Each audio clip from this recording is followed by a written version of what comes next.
And you know what? After what we saw tonight, and this is no overreaction, prisoner moment, but Volk hands down, underratedly, might be top 10 all time overall best MMA fighter of all time in the UFC. But hey, it's your boy DHP, man. Y'all know the rest, man. And hey, another big pay-per-view down. UFC 325 just ended, and let me tell you, Volk. And shout out to my boy Diego Lopez, because he fought way better than he did in the first fight. But just like the Marab and Sugar Sean rematch, other than other than the finish, Volk Volk this nigga Volk is really good, bro. He is really good and underratedly, and I really didn't. You know what? There was some things he did in this fight, and while I was watching the fight, I'm like, you know what? This whole time, and I said it in my preview, but I'm like, this whole time, Volk, his fight IQ and his octagon awareness, and it's just, it's so underrated. It's ridiculous. But you know what? After tonight, he got and based on the judges' scorecards, it was a dominant fashion win. And Diego Lopez was competitive in this fight, but judges' scorecard wise, it was a dominant fight for Volk. And with this win tonight, your boy tied Jose Aldo for seven to eight. Yeah, 7 to 8 title defenses in featherweight. Whether you love Volk, well, I'm pretty sure everybody loved Volk at this point. I know us Max Holloway fans back then kind of like pushed Volk to the side, like, I need to see more. But at this point, whether you love Volk, which, like I said, everybody loves Volk at this point, or hate Volk, you got to give it to this nigga, bro. Volk, this underratedly, he's one of the GOATs. He's one of the GOATs. But I'm going to go over the main card, the winners, and then we're going to talk about the fights, because we got to talk about the lightweights, too. Mauricio Rufy. We're going to get to that fight, too, because I'm actually excited for that, for Mauricio Rufy winning. Also, it could present some new opportunities for Rafael Fiziev, but excuse me, Volk got a dominant decision win, majority unanimous decision over Diego Lopez, and still featherweight king, featherweight champ. BSD we're going to get to that fight too, because I like some things I saw out of BSD, but there's some other things where I'm like, okay, if he fought Armin like that, or he fought Ilya Taporia, or even Charlie Olives, if he fight Charlie Olives like that, he's definitely going to lose. He's going to lose the same way Dustin Poirier beat him. But BSD got a nice TKO finish over Dan Hooker. Mauricio Rufy with a crazy TKO for Rafael Fiziev. Talenton Teixeira won a 3-round decision over Tatu Avesa. And Qualeen Sakid with a nice rear naked in the first round over Jamie Malarkey. And obviously, Qualeen is prospect of the night. Y'all know what it is with him. But back to Volk and Diego Lopez. Volk really beat Diego Lopez. And once again, shout out to Diego Lopez, because he did way better. It's kind of like the Sugar Sean and Marab rematch, where Sugar Sean actually fought better than he did in the first fight. And Diego, credit to Diego, because Diego fought this fight way better than he did the first fight, but it's still some things that he did this whole fight. And I think I alluded to that in the preview. I'm like, Diego has to cut off the octagon exactly how Ilya Taporia, because that's how Ilya ended up beating Volk, where when he flipped the switch, he started pressing Volk, and then he cut off the octagon and trapped Volk, and that's when he laid down the power shots, and he got Volk out of there. Diego, he had his moments with a couple good hooks and a couple jabs, and actually it was a nice counter hook that he had in the third round that actually sat Volk down on a flash knockdown. But this whole fight, he needed to trap Volk. That was his only chance of like really beating Volk, because from the first round on to the last round, Volk leg kicks. Same way he did Max Holloway, leg kicks. And then Volk's hooks and jabs was snappy. It was actually more snappier than I've seen in a cool minute, which is crazy because, you know, we expect Volk, you know, with sports evolution, as you age, especially in the fight game, you starting to lose some of that speed that you have, right? Volk, in half of the exchanges at range and inside the inside boxing range in the pocket, Volk was actually, he beat Diego to the punch and disrupted Diego's timing. And he did well with the low kicks, the calf kicks, the jabs, even mixed in with the takedowns, even though he wasn't really that successful with the takedowns, but he kept Diego thinking, you know, kept him on the back foot with that. And then times where Diego Lopez was able to get him on the ground just a little bit. Very nice submission defense. And I just said it in the previous show too. I'm like, Diego Lopez is not a T-City. So if Volk want to take this fight to the ground, I'm pretty sure he's comfortable with going to the ground with Diego Lopez, because Diego Lopez, BJJ, and Jiu-Jitsu is not like that. So, and Diego, he had his back at times, but it goes to show, like, Volk's defense. And one of the things I want to highlight in this review is that Volk's defense, it's out of this world. Like, his submission defense, his striking defense. Like, Volk, real live, beat Diego Lopez on a masterclass of good textbook striking defense and being good offensively as far as his striking output. It's hard to say that a nigga couldn't have a masterclass and a competitive fight, but Volk really did put on a masterclass. It wasn't on a level like a beatdown per se, like how Max did Calvin Kattar, or Max did T-City, or even what Volk did to T-City and TKZ. But Volk defensively and offensively with his striking output, nice level changes with the calf kicks and then going back to the head. It's I'm telling you, Volk hands down got to be top 10. He gotta be top 10 of all time. And then on top of that, he ties Jose Aldo with the most title defenses at featherweight. And this is what I alluded to in the video I made 2 days ago. Like, where would y'all rank Volk's legacy at this point?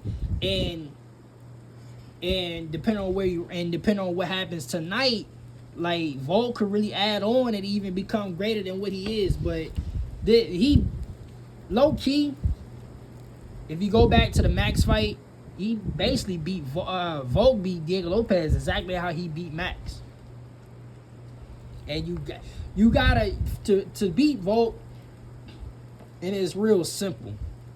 You had to do what Ilya Taporia did, is just cut off the octagon on this nigga. You really do. But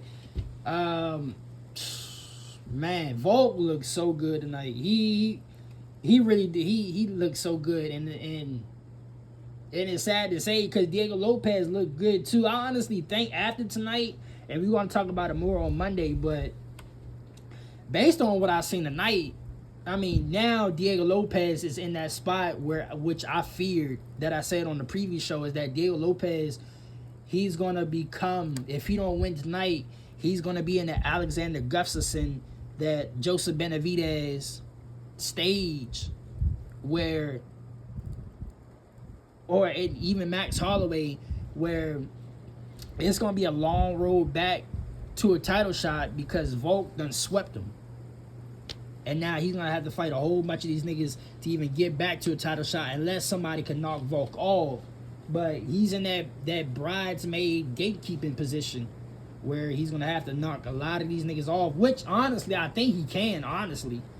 Like, Diego, as good as Volk was today, Diego actually showed me something. He actually was very calm, and he was a little bit just a little bit more hesitant than usual, but that's credit to Volk, because how Volk was able to set him up and then chop down with the legs. Like, really, Volk technically broke Diego down a little bit to where Diego really couldn't press forward too much.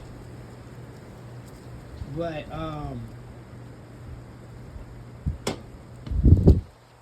Volk really put on a masterclass today. It was nice to see in it, and like I told my boy in the group chat, it really goes to show you actually how, and I said it in the video prior. It really goes to show you how good Ilya Taporia is. The fact that he was able to do what he did to Volk and then Ilya Islam too. We could throw Islam in there too, but really Ilya Taporia, the fact that he was able to do what he did to Volk, but then Volk is able to outclass and beat all the rest of these niggas.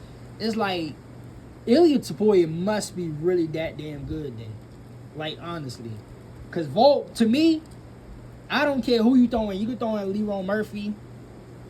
You could throw in Masa Evlov. You could throw in Yair Rodriguez. He already beat Yair Rodriguez. But if they want to run the rematch, Volk, to me, is still ahead of the class. He is still ahead of the rest of the division. So, I mean, we going to talk about it more on Monday because we got to see where it goes from here because it looked like it's Leron and Masa Evlov. But then I made a video about Armin Sayukin. So, yeah, we're going to talk about it more because I'm pretty sure we might get a little bit clarity on the post-fight presser. And then probably some going to drop Sunday afternoon or evening that we're going to talk about it Monday. But we gotta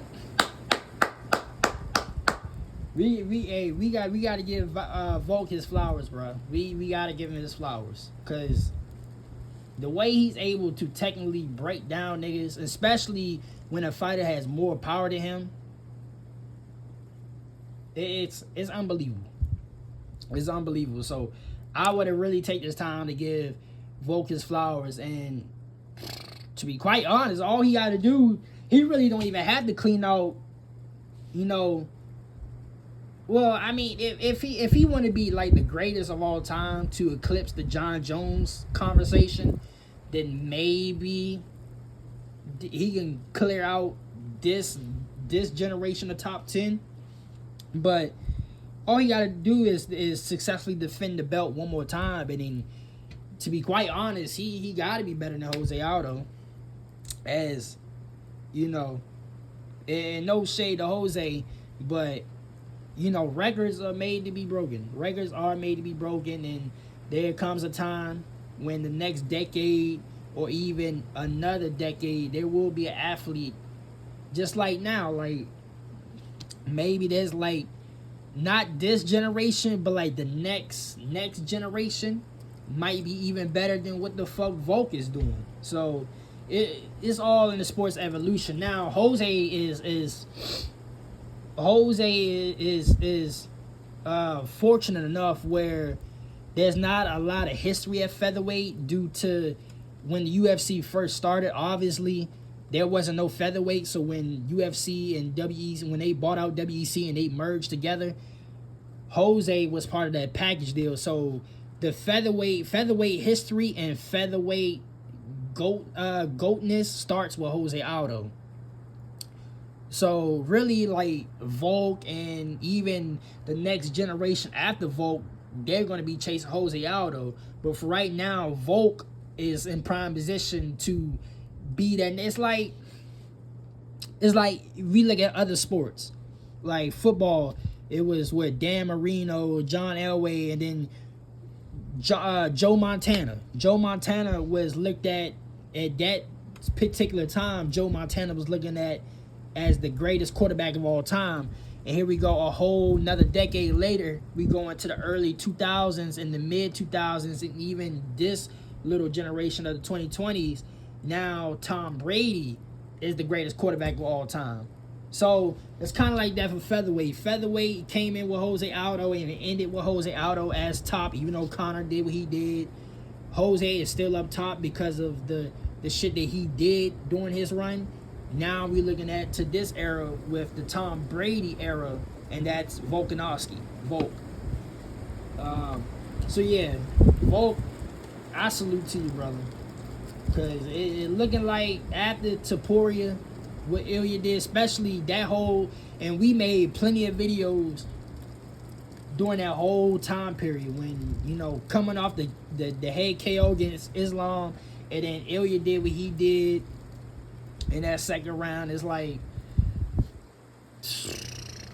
it looking like the end of Volk, but Volk is proving us all wrong, and everybody and all the haters wrong. Like, hey, nigga, I'm still here, so we gotta give our flowers to Volk. He's that nigga. He's still that nigga, and it's looking like he's about to be the greatest featherweight of all time. So shout out to Volk. BSD and Dan Hooker, and I definitely want to get into this because the lightweights show out today. By the way, y'all know how it is. Instagram is gonna cut off at the 20-minute mark. YouTube, y'all gonna get the full shit. BSD and Dan Hooker, Lord Jesus have mercy. If this fight wasn't the I low-key feel bad for Dan Hooker because he got the short end of the stick twice. November with Arman Sayukin, and then and now this matchup with BSD. I mean, Dan Hooker did pretty good striking wise. Like, he was able to frustrate BSD a little bit. Like, I like how he was going to the body, because that's what you got to do. Like, with wrestlers like BSD or grapplers like BSD, you have to go to the body and you have to go to the leg. Now, Dan Hooker, that's the only thing he really didn't do, is he didn't attack BSD legs much more than what he did. And I know it's kind of easier said than done, because a lot of these grapplers, they so used to trying to get their fucking legs chopped off with the low kicks and the calf kicks that they reflexes is on point with that, where they either check it or they grab the leg, which BSD grabbed Dan Hooker's leg like what, twice when he was trying to go for the body kick and the head kick. But that's the only thing Dan Hooker he did wrong with this fight, was he didn't really chop BSD legs down. But BSD, I feel like this fight, one of the things I will say, BSD, he gotta stop with the choreographed takedowns, and that's one of the main problems. Like, that first couple minutes in that first round, he shot in so choreographically on Dan Hooker, and Dan Hooker was able to stuff like the first. Oh, it's getting a little windy out here. Dan Hooker was able to stuff like the first 4 or 5 takedowns. Like, I think it was the first 4. The first 4 takedowns Dan Hooker was able to stuff, and BSD finally got the takedown on the 5th attempt, like towards like the last minute of the first round. And it was kind of like, you have to set your shit up first. BSD really only beat Dan Hooker like the first minute, getting that takedown in the last minute of the first round, and even the second round, he really just overwhelmed Dan Hooker, like on some Kamzat and Khabib type shit, where, you know, he just kept shooting in and kept shooting in, and the more Dan Hooker, you know, was defending the takedown, and credit to BSD, because BSD wasn't just shooting in and just letting Dan Hooker go. Dan Hooker was eating a lot of eating a lot of knees to the face, a lot of knees to the body, and BSD was giving out a lot of dirty boxing to clinch off the break.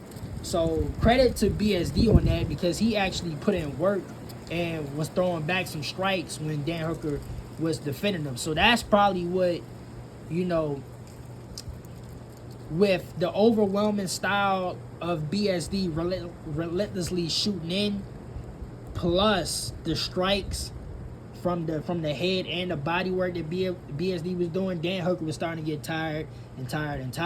And it eventually worked out in BSD's favor, where he finally got, you know, another takedown in the second round. And then it was looking like he was going to get an arm triangle. He was working. And then, you know, Dan Hooker really, in BSD top game, was so dominant, Dan Hooker couldn't really get out. And BSD was grounded, pounding him to death with elbows, nice hammer fists, a lot of hooks on the ground. And then Herb Dean finally stopped the fight late in that second round. But a nigga like Ilya Taporia, Charlie Olives, even Arman Sayukin to a degree, BSD cannot choreograph them fucking takedowns like that.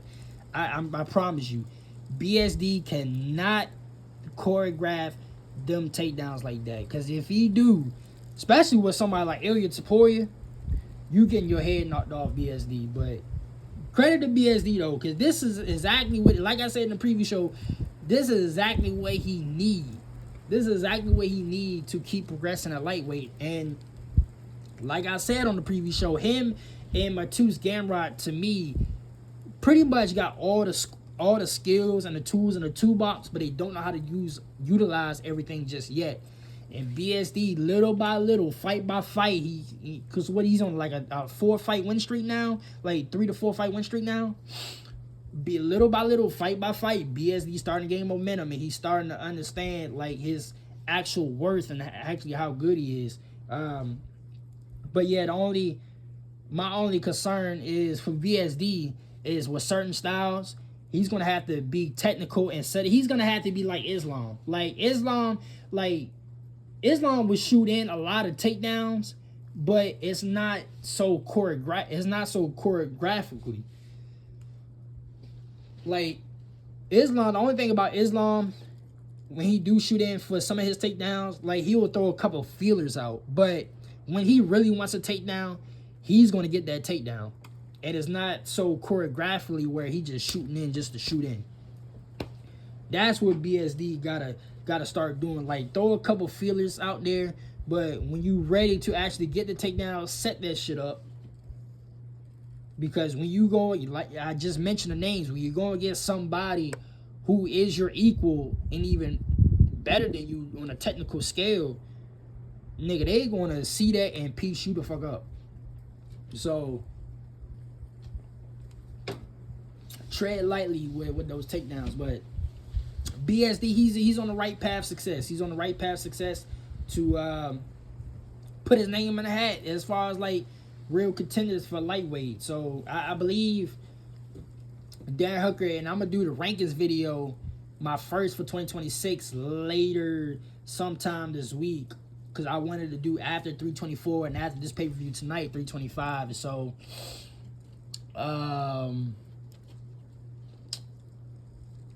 I believe BSD would now be 7th or 6th ranked, I believe. Either way, he's putting his name in the hat, especially with Patty losing. He definitely might jump up with like 1 or 2 spots.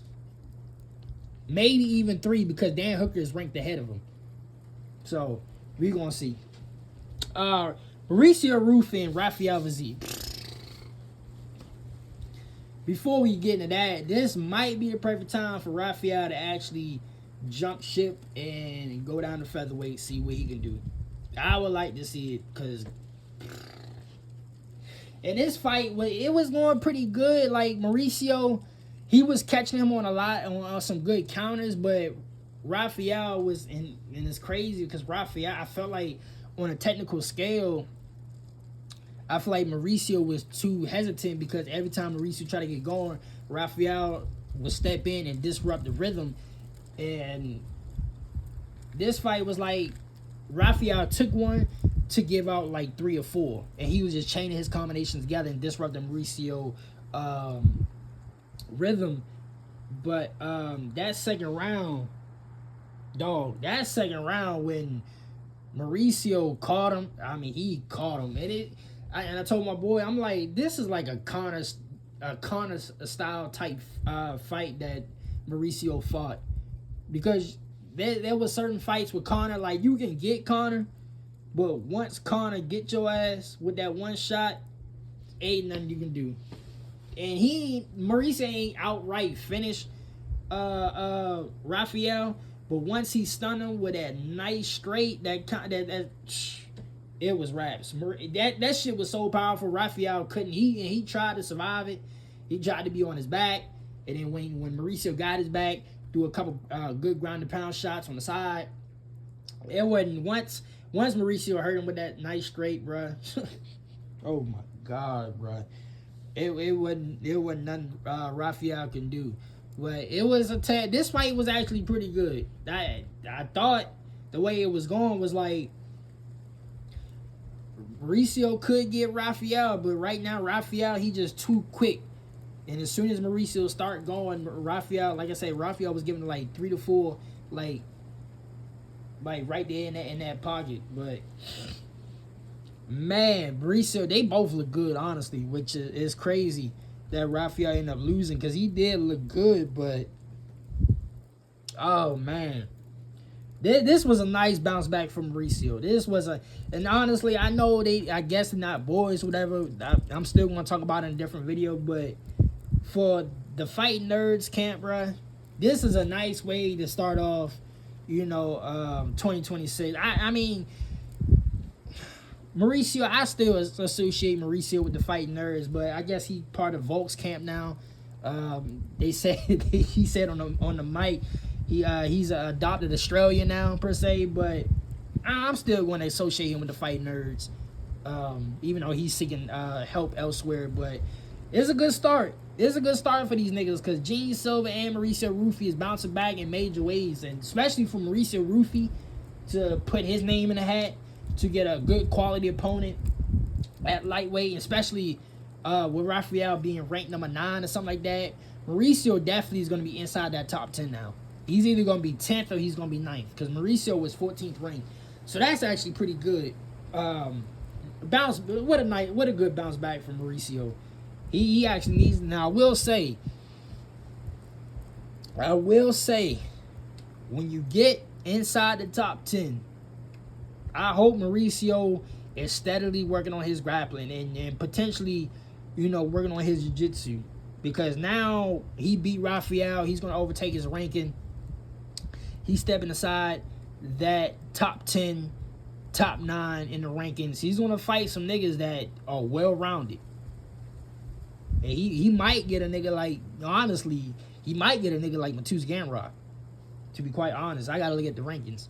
But he might get the winner of Matus Gamrot, or he might get the winner of, I see Renato Moicano. So T-City is out due to injury, so it's going to be Estevan Reeboks and Renato Moicano at 326. Low-key, the way shit adding up with the rankings and shit like that, he might get the winner of that.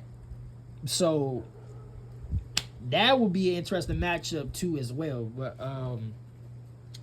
yeah, Mauricio, he did the damn thing, man. He did the damn thing. Nice bounce back win, and it's much needed. Now, Rafael Fiziev, we're going to talk about you more on Monday's weekend recap, as well as the others, but this might be the time for you to drop down to featherweight to see what you got at featherweight. Because I know he talked about it before, but as good as Rafael is, it's kind of like,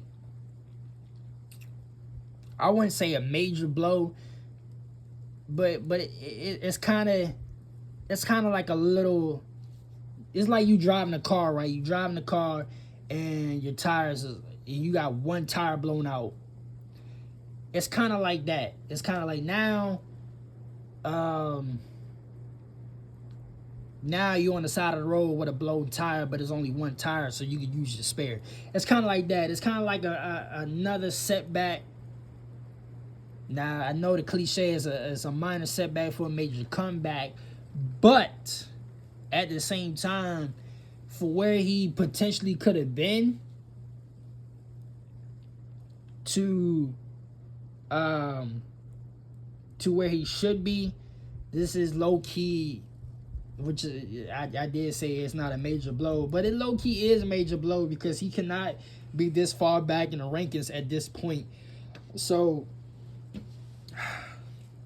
I would like to see him try featherweight, see what he can do, but we'll talk about that more on Monday. Tylerson Teixeira and Tai Tuivasa. It was a good bounce back win for Tylerson, but he fought so defensive. like he didn't want nothing to do with Tai Tuivasa standing up. And credit to him, because you gotta adjust. If you know you can't hang with a fighter at his discipline, then you gotta go to your secondary and third hand bag. And Tylerson was good enough grappling wise. Tai Tuivasa didn't have no answer to the grappling.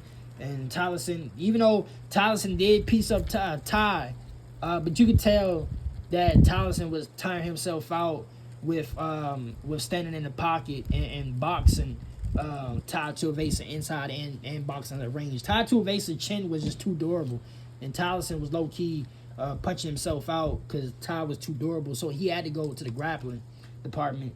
And Ty, as usual, Tai Tuivasa can't really he ain't got no good ground game as far as like bottom game.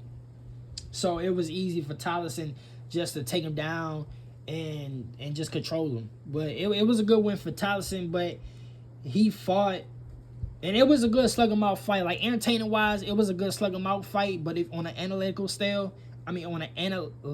scale, excuse me, Tyson fought too defensive. Where I feel like he with certain matchups he cannot fight that defensive. But it's good to know that he's well-rounded enough where if he needs to take the fight to the ground, he can do that, and he can do it very competitively. But I just know certain matchups, he's going to have to take the fight to these niggas. You know what I mean? But it was a good win for Tyson. And Quali Sakit, oh my God. What I've been saying all this time about these weight classes, like middleweight, welterweight, and lightweight. There are some killers that's not even ranked.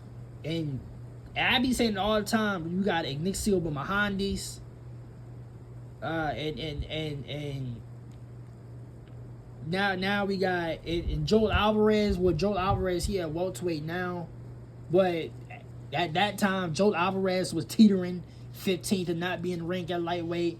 Now Quali's a key. Lightweight, I'm telling you. Lightweight, and it's been like, and you really think about it, for those that have been watching the UFC for a long time, like I have, lightweight steadily, hands down, top 3 since the start of the UFC on to now, 2026 era. The lightweight weight class have steadily been the most top 3 competitive weight classes. And you see why. And you see why. Lightweight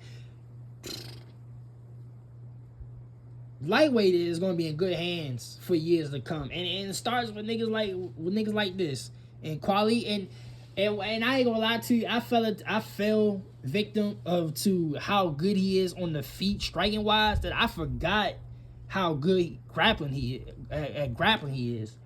The fact that he's this good, well rounded, and I feel like he can get a little better than what he is. That's pretty scary. So we gonna see where it go from here. The more step up the competition he fights, but he was ragdolling Jamie Malarkey. Got in the way he got his back and did the rear naked so damn easily. It was just so effortless and smooth. It's like, man, bro, this kid is impressive. This kid is impressive, y'all. I can't wait for his next fight, but overall, 325 was a success. It was success. I gotta give it up to the UFC because they from 324 to 325. Now 325 overall, when we talk about the fight night, presentation, the atmosphere, the feel, 325 hands down has been better than 324, but just fighting wise, competitive wise, star power wise, star name wise, 324 and 325 has absolutely been a success for this new Paramount UFC era. And hey, and it's only the beginning from here. Now we're gonna get through some bullshit along the way as we progress through this year, because I do feel like we're gonna talk about it in a separate video, but y'all know how I feel about this White House card. But I do feel like certain events, they're gonna try to load up certain events to where the next couple events after it ain't gonna be that good, and we know why. But we'll talk about it more when we get there. But 325 was success. Volk is still king. And we got to give him his flowers while he's still fighting. If some already haven't, because he is spectacular. But with that being said, this concludes the review show. And yeah, man, we're gonna talk about more about this shit on Monday's weekend recap. So until Monday, I'm gonna see y'all niggas in a different video, man.